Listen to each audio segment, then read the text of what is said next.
What's up, everybody? Ashley Nicole Moss here at Radio Row with Sports Illustrated, but I got the playmaker with me, Michael Irvin, in the building. Michael, a lot to ask you about, but first of all, we had Deebo on the set a little earlier. Yeah, my boy. And I told him that you said he should be making wide receiver money. No, I said he should be making wide receiver money, plus tap on a little bit extra running back money. He should be tapping from both markets, man, because that's the baddest dude in the world right Yeah, he's now. a Swiss Army knife. I mean, there's nothing he can't do. And in this business, in the business of a salary cap era NFL, that's so valuable to a team. You know, this dude had 1,000 yards at wide receiver and came back, man, and started running the football, running outside, inside. He's just a phenomenal talent. Now, I certainly hope that he stays with San Francisco because I think Kyle Shanahan is perfect for for his skill set, but I think he'll leave his mark on the NFL. He said that he wants to go ahead and add an extra point or a field goal to his resume. He wants to kick one in a professional game. How long of a yard do you think? How long of a field goal do you think he could actually hit? 60? 60 maybe. See, now listen, I love Deebo. I came up with a song after he went 3rd and 7 when he ran that 3rd and 7 play against Green Bay on the ground. I started singing in my living room, Deebo. Whoa. And that song went viral because that's what he does. He Deebos you. He takes your chain, takes your bike. He just bullies you. Deebo knows. You know what I mean? He's a phenomenal talent. But kicking 60-yarder, I don't see that one. Now, maybe he can get a 20-yarder, 25-yarder, but a 60-yarder. That's tough. Hey, Ocho Cinco did it, but I mean, it wasn't in a game. He just did it at like a field randomly somewhere in Miami. It's different when you just kicking freely or you kicking to survive. Where you see them big old black brothers, 300 pounds, running at you trying to block that little old ball. That kick can sway any kind of way real quick. I got to ask you about a quote that has gone viral, and that is Tom Brady saying, never say never when when talking about a possible return and coming out of retirement a lot quicker than you went into it. What do you think of that? I keep telling people, you know, let me break this down for you.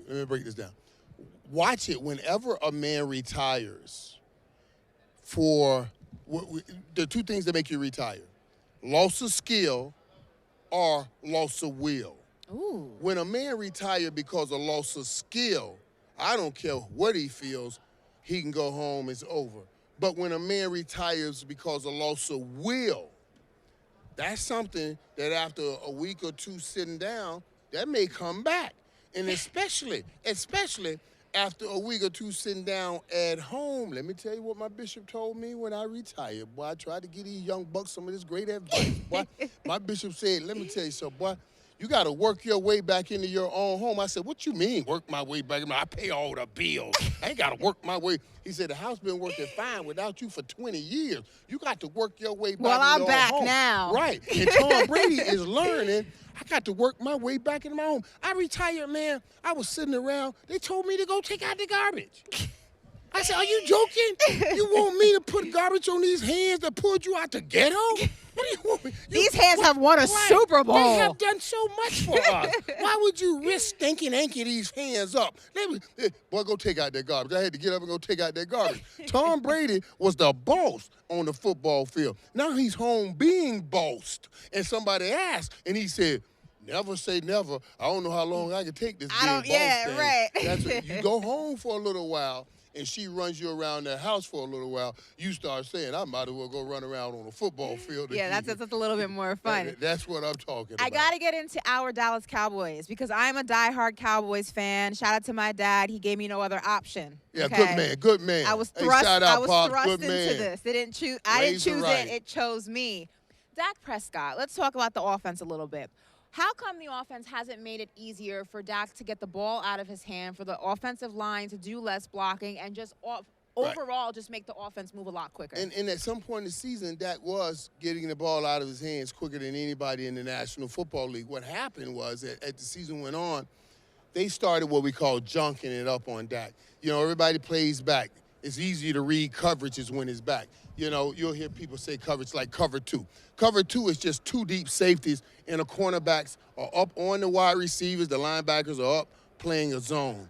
Cover two man, two deep safeties with all the guys underneath playing man coverage, right? So it's easy to read those. Cover 3 is one high safety with the corners playing zone. Cover 1 is a one high safety with the corners playing man-to-man.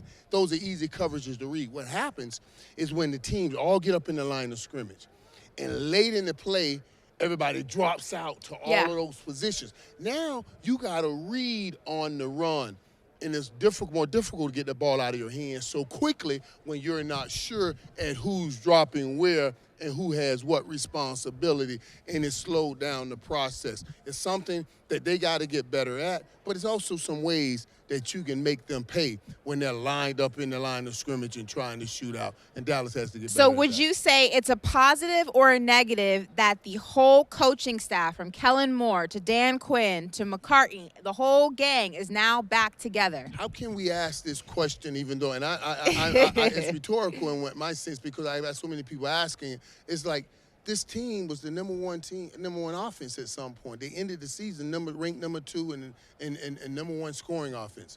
Number 2 total, number 1 scoring. They finished the season the number 1 turnover defense. So you get back both of those coordinators that had your positions, had those offenses and defenses at number 1 in some form or fashion. That's a great thing to get them back. It's a great thing. Only because they're the Dallas Cowboys. And the chemistry. You don't want to mess with chemistry. Right, the foundation. But only because it's us. It's the Dallas Cowboys. Do people make this a bad thing? Well, listen, so you share a stage with Stephen A. Smith. You know about That's that. What I'm saying. Everybody suffers from that, what I call it. I call it the S.A. syndrome, Stephen A. syndrome. They're always looking for what's bad with the Cowboys. And there's an accident. Wait now, accident. Wait now, I can't stand to hearing that song. I'm so over it. I don't know what to do. You were very critical, though, about the Stars not showing up in that game that could have ultimately changed the entire trajectory of the playoffs for the Cowboys. What do the Stars have to do differently when it counts? Well, first of all, listen, you can never have great success with disorder. And that was what happened in that game. We had this, the Stars were not the Stars, and they were trying to get the role players to come up and be the Stars. Dalton Schultz made plays. Cedric Wilson made plays. While CeeDee Lamb and Dak Prescott and Ezekiel Elliott went to role players. That was a disorder. We had star players being role players being star players. Whenever I have a disorder on a football field, it brings about dysfunction on a football field. You need the stars to step up and be stars, and those role players to support and play and do. So those guys did their part, but the stars didn't show up. One of the things Emmett and I always talked about before every game, we said if we don't show up, we got no chance. That's right. And they didn't show up, so we really had no chance. And another fellow Cowboy had something to say about the Pro Bowl. Deion Sanders was not happy with the level of intensity of the Pro Bowl. Do you think it has to be revamped? Do you think guys should just go out there and really play, or do we just got to scrap it all ain't together? It ain't going to happen, y'all. We're in a new time now. These players now, they hang out with each other. They talk to each other. They social media each other. They're playing video games with each other. They lose games and exchange jersey. You will never beat my ass and get my jersey. You will never relive this every time you look on this wall. Are you joking? Now, if I beat you, I give you the jersey. You can relive this pain, but you will never relive victory over me. These guys are different, and that's what you're seeing on the football field in the Pro Bowl. I don't think that ever changes. And you're here for a really great cause. Yes. Trade Zing, which helps the next generation of athletes prepare for life after football. And a really interesting stat is 16% of retired football players end up bankrupt within 12 years of stepping off the field. What are you doing at Trade Zing? I'm sure those numbers are greater than that. At least, man, it shows. This is as of October 2021, so it could have increased. It's pretty incredible. It's pretty incredible. We have such great stories, and you want all the stories to end great, to end well, have a soft landing. We have things that you do in life, and then you ultimately want to be able to say that we had an extended life. Right. And we, especially us, a lot of athletes, a lot of African Americans, we spend more money on depreciative goods than any other culture, any other group. And it's okay. I'm not saying, I'm not blaming us. I'm explaining us. Why do we do it? Let's talk about why we do it. We do it because our great ancestors have been put down. Are you less than? You're not equal to. And some of that's been passed on to us. So anytime we get something, we want to go buy. Stunt. I'm going to stunt. I'm going to show y'all I got something. That's why we'll spend more money on cars and clothes than we do on appreciative goods like homes and everything. That's right. But the idea is to be able to have them both.